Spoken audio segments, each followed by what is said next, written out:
আসসালামু আলাইকুম। গায়ে জ্বর নিয়েও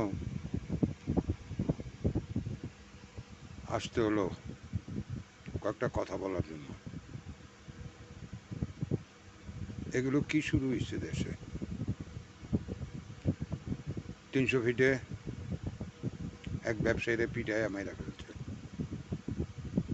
এক রিক্সার জন্য রিক্সাওয়ালার গলা কাইটা রিক্সা ছিনতাই করে নিয়ে গেছে। পাথর দা পিটাইয়া মেরে ফেলানো হয়েছে। তারা কি একবার চিন্তা করে না, যারে মারতেছি মাইরা ফেলতেছি তার বউ আছে, সন্তান আছে, মা আছে, বাপ আছে, একমাত্র উপার্জন সেই করে। যদি আপনাদের সাথে এরকম হতো তাহলে আপনার এই সন্তানরা, আপনার মা বাপ যাদেরকে খাওয়ান, তাদের কি অবস্থাটা হতো? আপনারা এত নির্দয়া হইতে পারেন কি করে? দেশ কি স্বাধীন এই জন্য করা হয়েছিল? বলেন।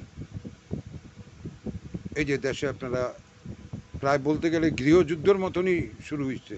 আজকে আপনি মারতেছেন, কালকা অমুক মারবে। আমি দলুল বুঝি না, আওয়ামী লীগও বুঝি না, বিএনপিও বুঝি না, জামাতও বুঝি না, কিন্তু আপনাদের কাছে একটাই অনুরোধ, দেশটাকে আর আপনারা অন্যের হাতে তুলে দিয়েন না। দেশটাকে সুদান বানায়েন না। একদম কাছাকাছি নিয়ে গেছেন সুদানের। আপনারা এগুলো করেন না।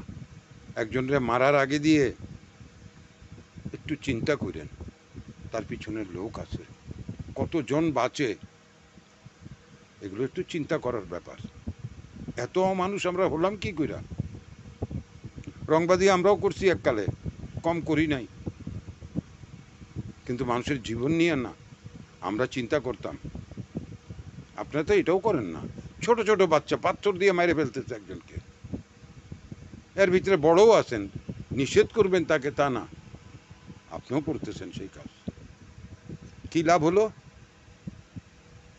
তার ফ্যামিলি তো রাস্তায় নেমে গেল সামান্য কথায়। সারা দেশে এগুলো চলতেছে।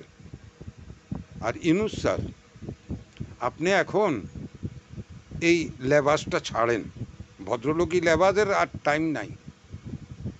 এই কুর্তা পায়জামা এগুলো ছাড়েন, শক্ত হন।